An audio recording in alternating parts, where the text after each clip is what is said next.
For what I did, I should be dead. In the dark underbelly of American crime, one name stands out, etched in blood and horror: Jeffrey Dahmer.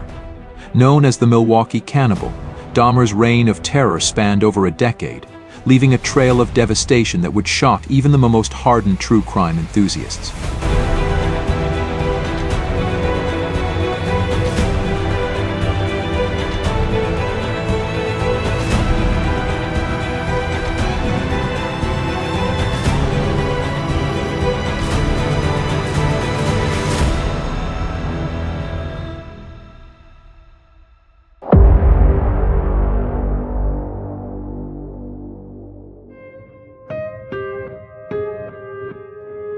On a sweltering summer day in Milwaukee, Wisconsin, on July 22, 1991, two police officers responded to a routine call about a man wandering the streets with handcuffs dangling from his wrist.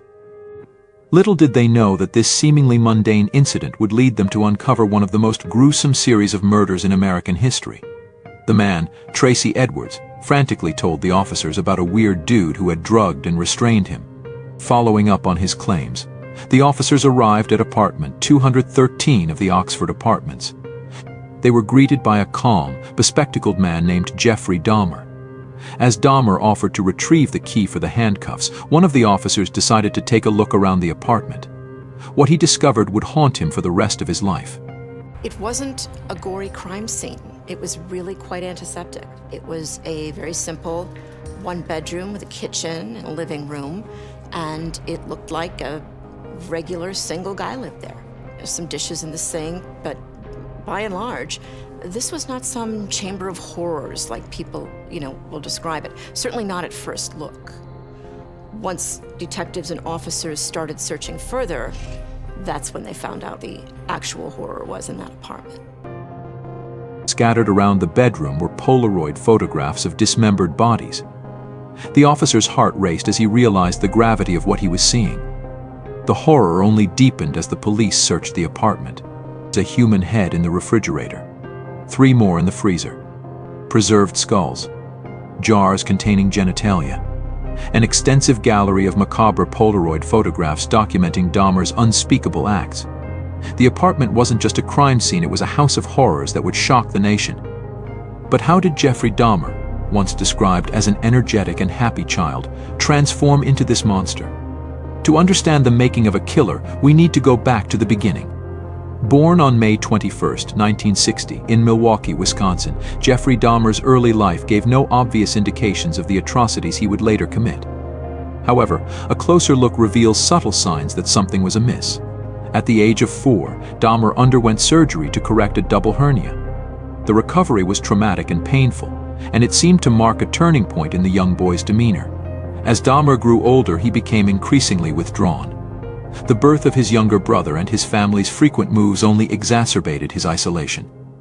By his early teens, Dahmer was disengaged, tense, and largely friendless. It was during this time that he developed a fascination that would later fuel his horrific crimes and obsession with animal bones. Well, he had a really morbid curiosity with death from quite a young age, and this started with a fairly innocent insect collection, and he would keep the bodies of insects inside jars full of chemicals. This soon progressed. He would go fishing, and he was interested in what the fish looked like on the inside, so he would chop up the fish to have a look at this.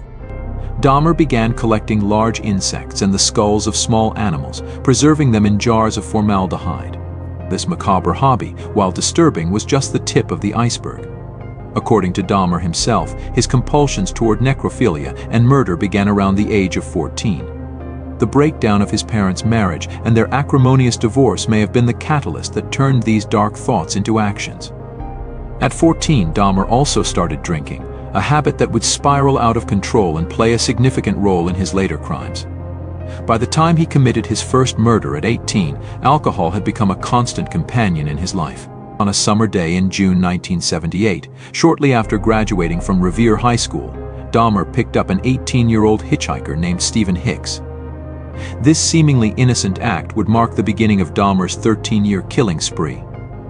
Dahmer took Hicks back to his parents' house, where they drank together. When Hicks tried to leave, Dahmer's murderous instincts took over.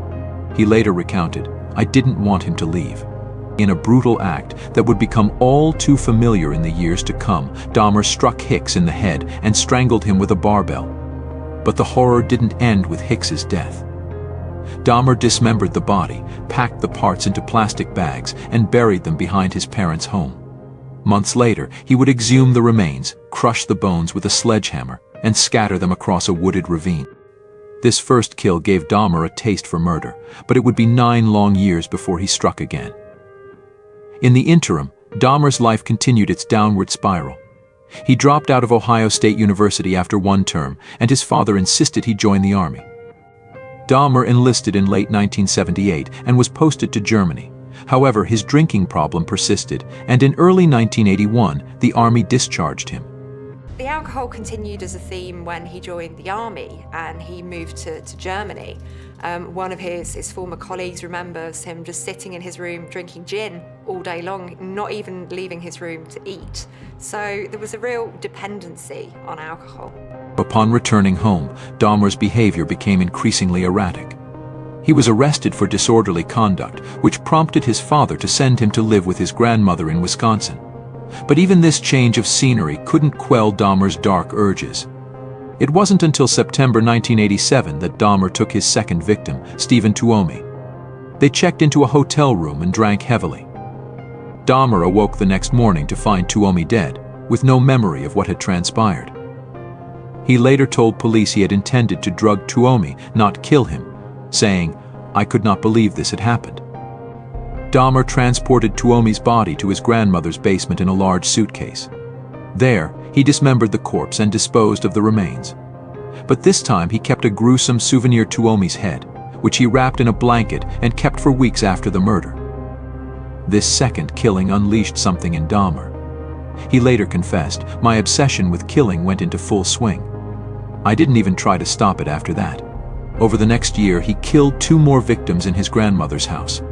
His grandmother, oblivious to the horrors occurring under her roof, eventually forced him to move out in 1988.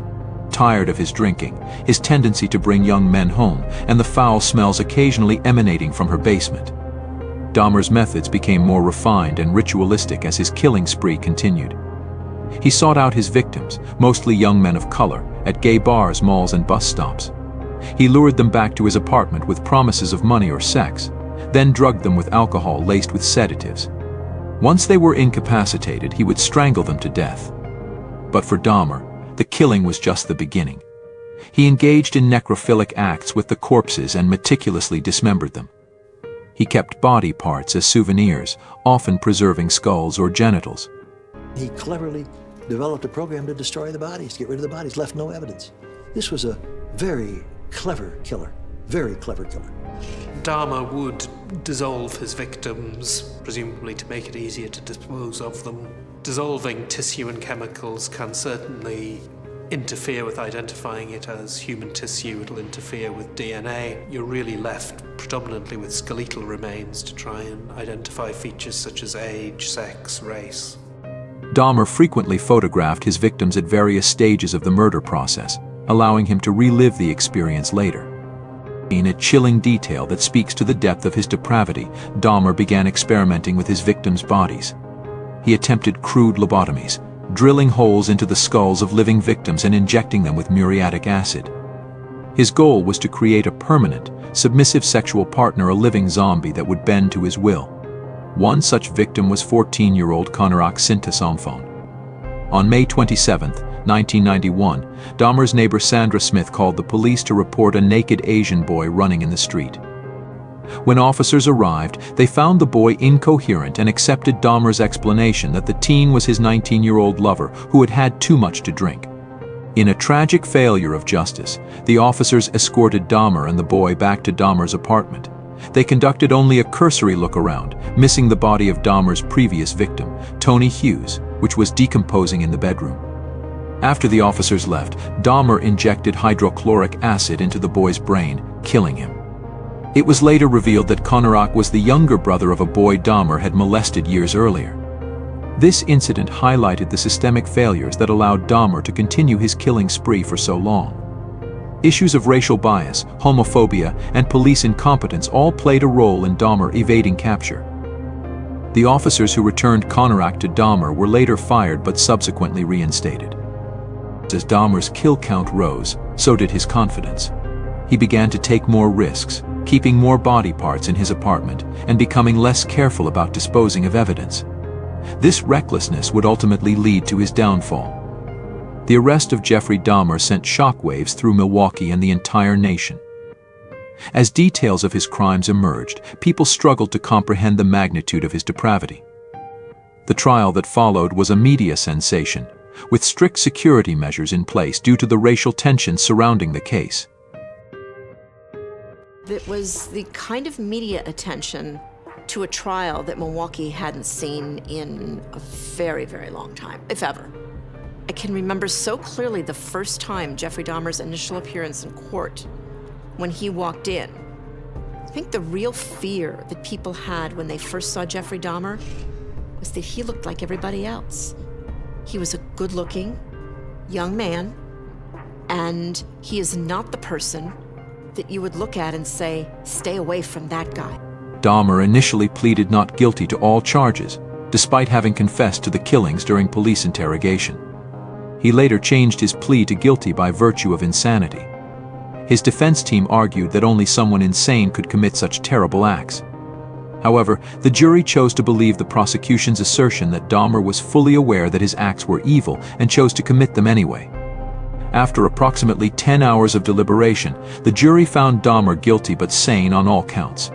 He was sentenced to 15 consecutive life terms in prison, with a 16th term added later. In total, Dahmer had been convicted of killing 17 men and boys. In prison, Dahmer reportedly adjusted well to life behind bars. He found religion and was even baptized by a local pastor. However, his notoriety made him a target. On November 28, 1994, Dahmer was killed by Christopher Scarver, a fellow inmate. Scarver beat Dahmer to death with a metal bar from the prison weight room, later claiming that God told me to do it. Recently, new information has come to light that provides further insight into Dahmer's twisted psyche. A docuseries entitled My Son Jeffrey: The Dahmer Family Tapes includes never-before-released audio recordings of Dahmer, including phone conversations he had with his father while in prison. In one chilling recording, Dahmer admitted that he fully intended to continue killing if he hadn't been caught, saying, "I was so wrapped up in what I was doing. I felt I was going to continue doing that for the rest of my life."